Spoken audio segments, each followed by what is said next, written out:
Okay, just a bit of an explanation as to what I'm doing. I have a charter boat which currently has a pair of Ford D series in it. The D series are pretty antiquated now, so I'm looking towards the Cummins as just because you can still get stuff off the shelf for them, which is really handy when you can't really have too much downtime. We have Cummins in DAF 45 lorries here mainly. They're usually around 1998 now, which there's not many 1998 lorries on the road here anymore. So they're kind of at the cheapest point they're going to get to. So you can buy the base engine pretty cheap, but the Marinising stuff is expensive. We'll see whether it's cost effective at the end of this or not. But either way, I can buy replacement base engines fairly reasonable at the moment. So I intend on at least having one complete one here that if I ever need parts that are, or even replacement block or anything, that I have one sitting here. May as well get them now if I can, as this is as cheap as they're going to get and is plentiful. So my videos at the beginning, I missed out basically just removing these from the lorries. There were two low mileage trucks which were in pretty good nick really. One was being converted to a trailer, the other one was going for export or something, but the engines weren't required, and both seemed like good runners.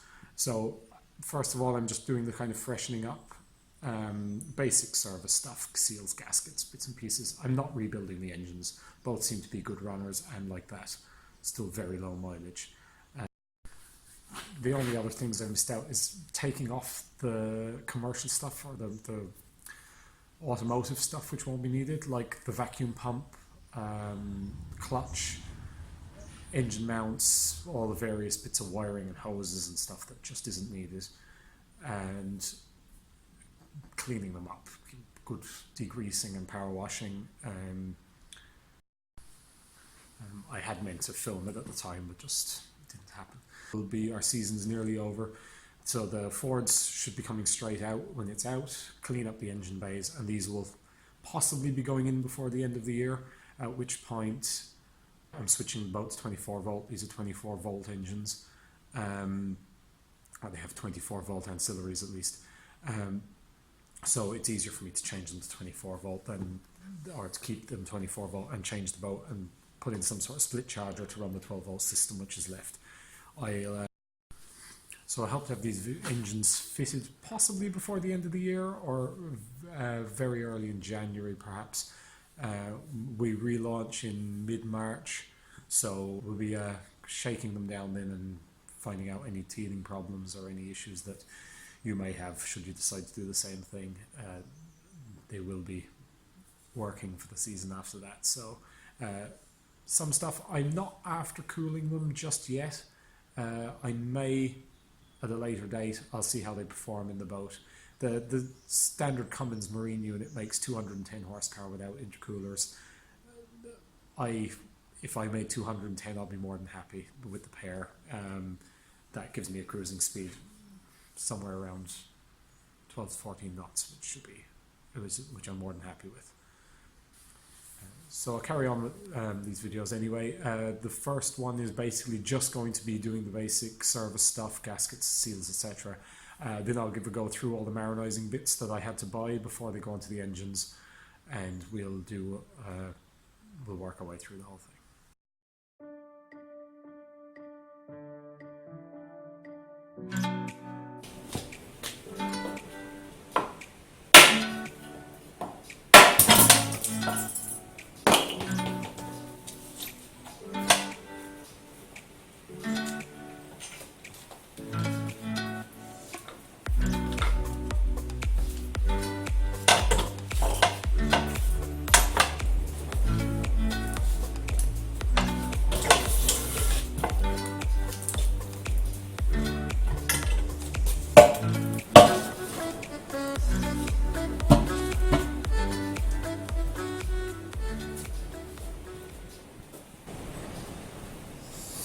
That's the aluminium bill housing on the starter off.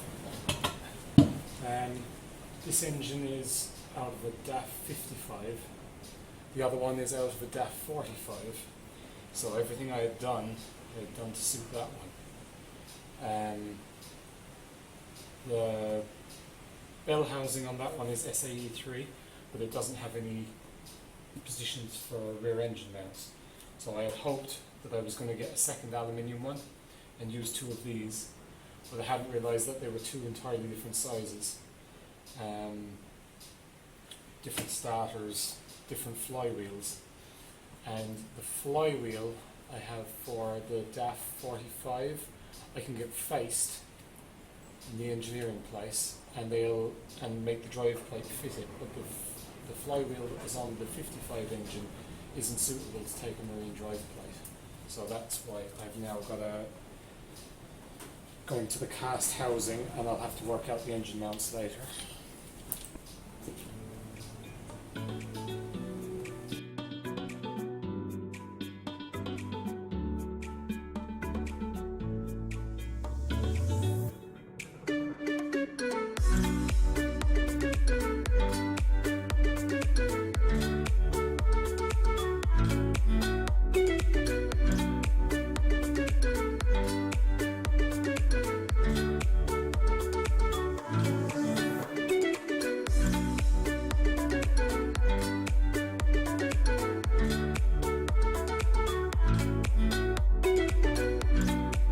Okay, so one of the next jobs I need to do is to remove the pushrod covers. They come with a foam padding on them, which I've already pulled off, but traps a lot of moisture and you get rust. They're a bit rusty now, so I want to take them out, paint them well, and put some new gaskets on them before the engines are painted or anything like that. I'll be replacing the lift pumps as well, so I'm probably going to take those out of the way and so the replacements come.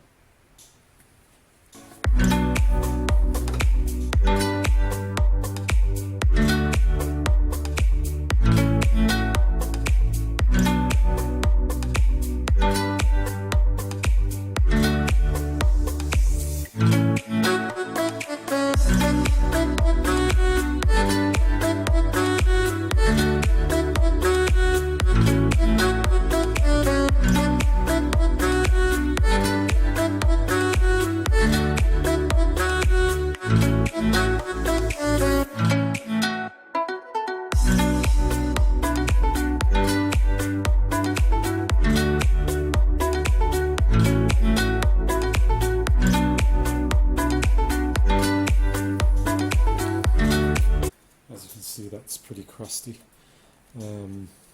Gaskets are cracked and horrible. Rusty along the bottom as well. But we get it all cleaned up and get some decent paint on it, and all sealed up again before we do the final paint on the engine. So just went and picked up two bottom end gasket kits.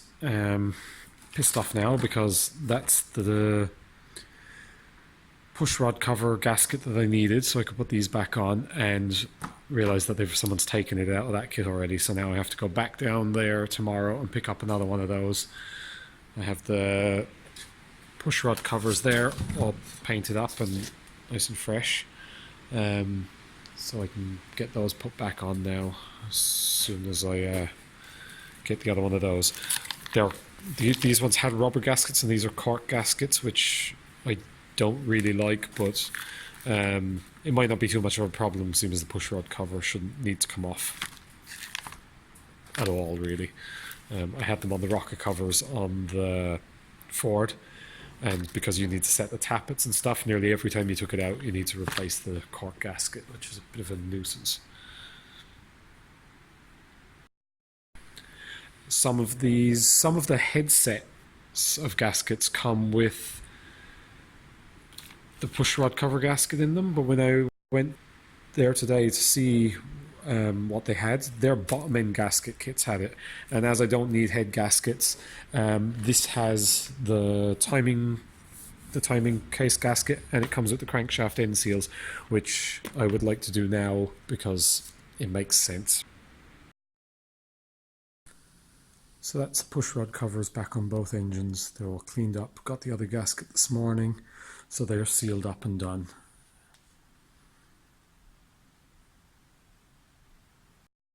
Next thing I want to do is to remove the timing gear cover. Going to clean that up, get that painted, replace the front crankshaft seal and put a new gasket in it, and I think there's a new O-ring to go into this as well. I would actually like to get the Dodge Ram filler neck that goes in there, because that would be quite a handy spot to have the filler neck on the boat. If I don't get one in the meantime, I'll use the filler neck on the side, and I can run a pipe up to where I want to have the oil fill. But I have space in front of my engines. I can actually stand down in front of them, so that would be great if I get hold of one of those.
Thing I want to do while all this is off is the KDP fix. I'll probably just make that up myself. I haven't got the kit, but I believe it's quite easy to make, and I already have the replacement gaskets for the front of this. I had this cover off already because I thought originally when I was taking off the vacuum pump that I had to remove the vacuum pump gear, but I didn't.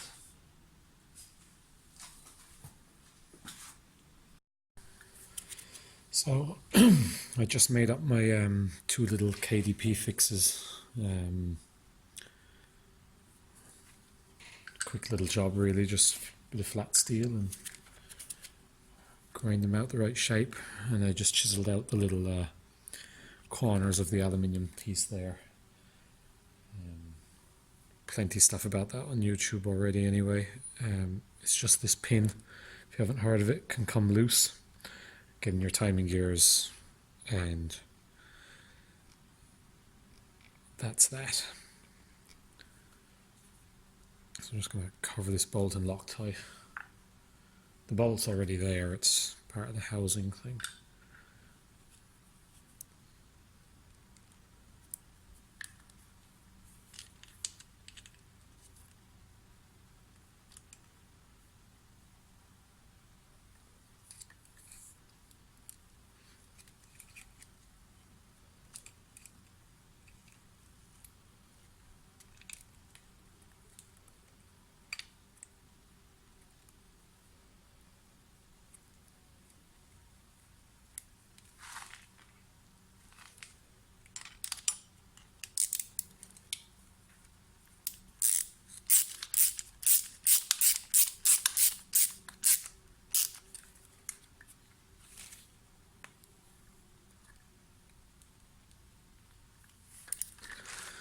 Now that's that. That won't go anywhere.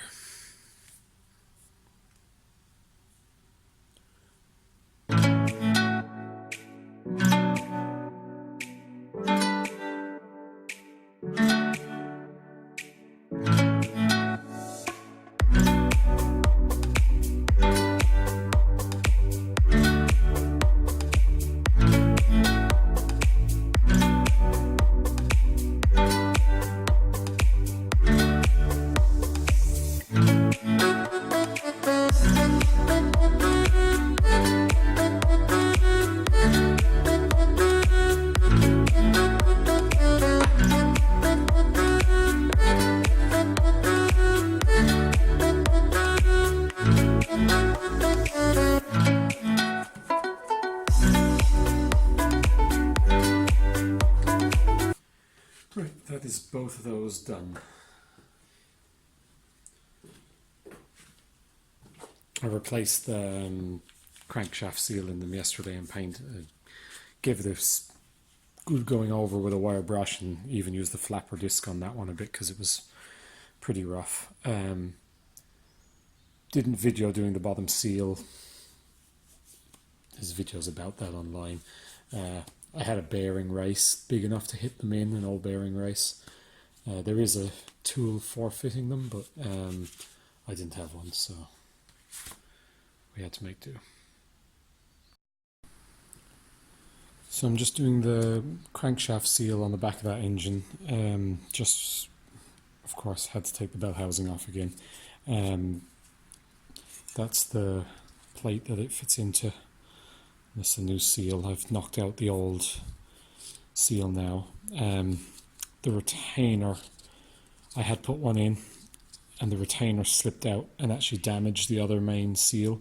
So I'm going to put the second one into this one, and I'm going to leave the other one as is. There's no sign of it leaking anyway, and I don't want to risk using a seal that might be damaged in this one, so I'm just going to use the second one.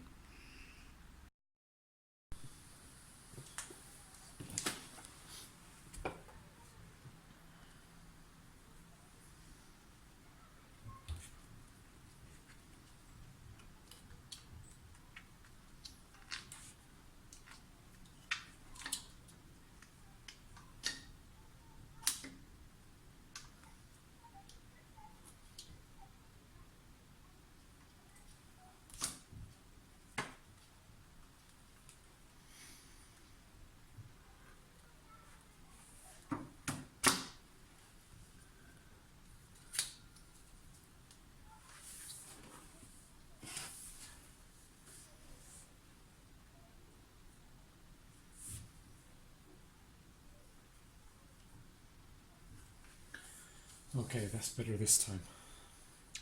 I don't recommend anybody doing those themselves unless you can get it with this plate, the seal already in that plate. That was an absolute pig to get into that without damaging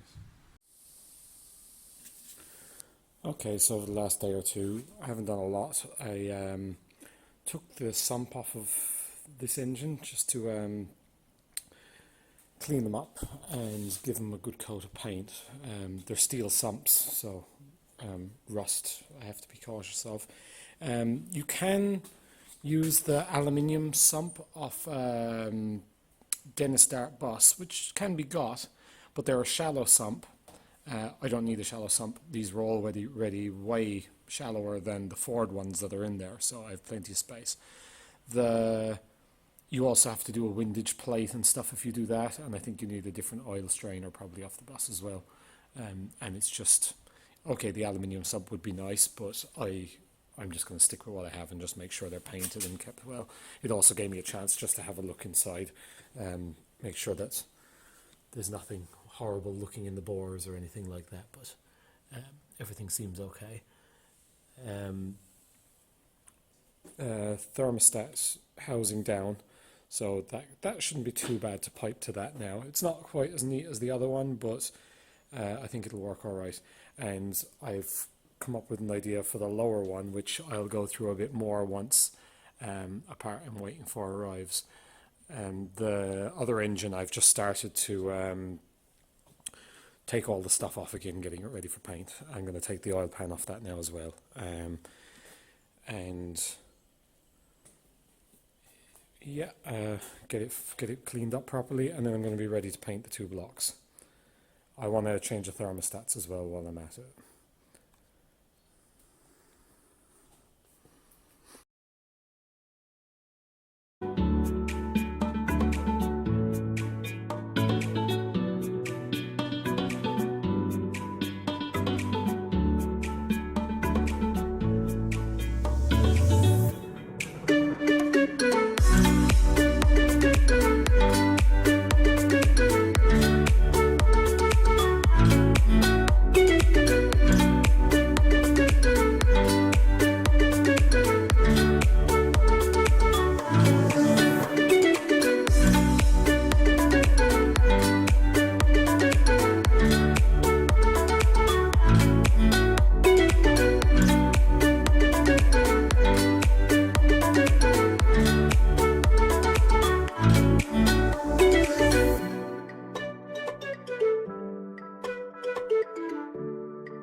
Okay, so that's about it for this video.